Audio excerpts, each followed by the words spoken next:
So Zenith, as you'll have seen from our website, we've put your book there and we're delighted to do that. Could you very briefly give us a synopsis of the book? Yeah, the book is a collection of stories. There's about 20 stories written by the people who lost somebody through death, either a parent, a partner, a child, a friend, a work colleague, something like that. So there are various different relationships, and some of those deaths were expected and some were sudden. And following each story is a piece of guidance to help you understand the situation. So you can either read the stories, which is the soft way in because people can relate to that, or you can read the guidance on a significant point that you're looking for information on. And what would be the central theme or message that you're trying to convey, or are there many? There are many. And really, it's about making something available to people that they can read, whether they're in that experience themselves, they're travelling that journey with somebody else, their friends may be in that journey and they're trying to get a greater understanding. And really, it's about familiarity, because the more familiar you become with the situation, the easier it is to be in that situation, the easier it is to enter into dialogue with somebody about that. And as you know, we're publishing this on the Thinking Pharma website. Is there a message to the pharmaceutical industry, either directly or indirectly, in what you've written?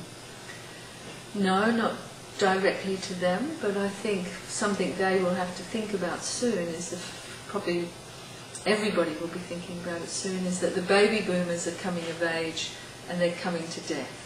So they're looking at the death of their partners, they're looking at their own deaths, and they're looking at the death of their parents. And just like they've done everything else differently, they're probably going to do death differently. And they're not going to take it lying down, even though they'll have to in some ways. But I think what's going to happen, and the economy might drive this as well, is that people won't want to be kept alive. They'll want quality of life. And when their time comes, at the moment what's happening to people's parents is everybody's moving towards death, they're starting to come to terms with it. You know, it's not what they want to be happening, but it's okay. And they're moving, and then suddenly there's medical intervention at 80, 85, 90. And so everybody's like, ah! And then they drop back again. And then they work toward, and back again. And that's sort of interfering with the natural process of dying. If somebody wants that intervention, that's fine. But because the medical industry is geared to saving life,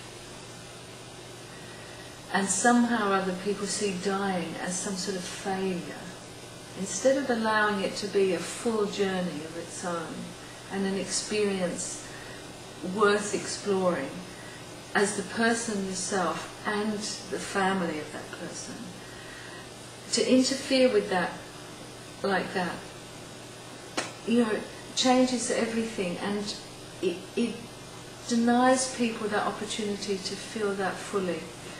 And a lot of people might object to that or stand on some moral ground, but really what I would invite people to do is put themselves in that position.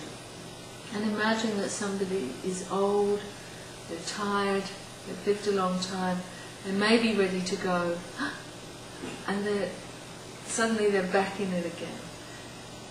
And I don't know what happens when you're moving towards death at the end of the journey. It's not my experience, but I've sat with a lot of people in that. And for people that embrace that experience and take their families with them openly into that experience, there's a lot of gifts to be had.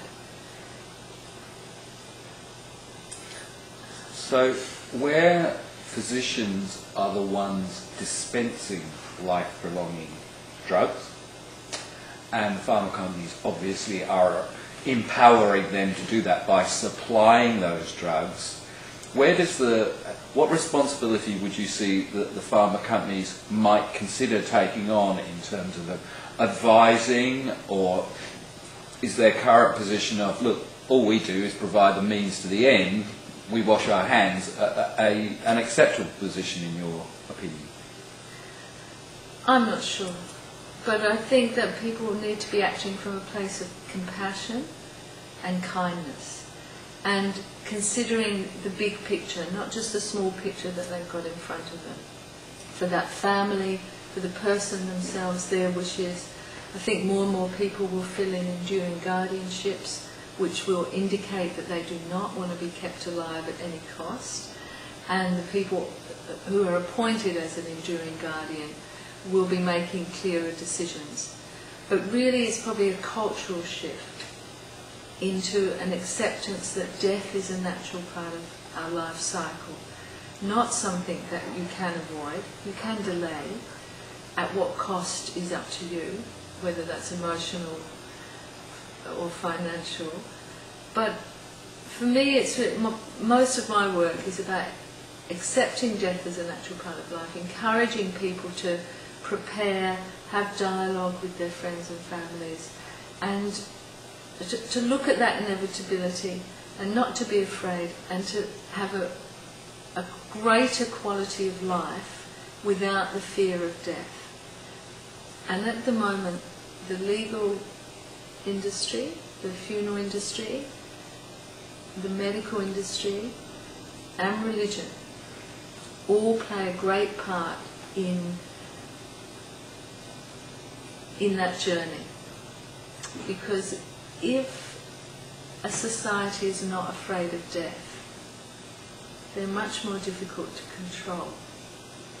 Because when people lose the fear of death, they live life fully. And if you look at those four parts of our society and look at how they control life and death, it makes for an interesting study. So there's one last question. On every medical preparation one can lay one's hands on, whether it's through prescription or over-the-counter drugs, there are considerable warnings on when to take it, when not to take it, to consult your doctor and so on.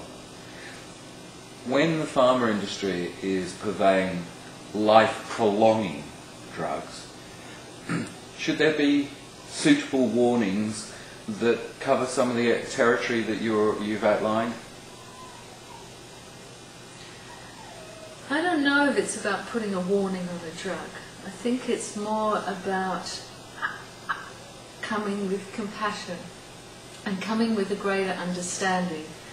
And it would be great, because some of those drugs are necessary, and some of those drugs are great developments in our culture. But by the time people have got to 60 or 70, they may have already have died if it wasn't for medical intervention. Fantastic. But as it's taking its natural process, if the body is wearing out, if the mind is wearing out, so a lot of people have dementia now, but their body's pumping on. And in those circumstances, I think it's more just a more considered view, not save that life at any cost, prolong it at any cost. Allow it to just be what it needs to be, with dialogue and discussion with the family and the medical practitioners involved, with all the options. And it's more a mindset that it's okay to die, if that's what the person is ready for. And if they aren't in a position to be able to say that for themselves, then there needs to be compassion within the family for that person. And of course, every set of circumstances will be different. Every family's circumstances will be different. And I'm looking at it from a very reasonable perspective, let's say, where people are moving in the same direction, there's not conflict involved. I mean, we all know there's terrible sets of circumstances. So I think it's a time for proper consideration and responsible action from everybody involved. Zenith, thanks very much for sharing your thoughts.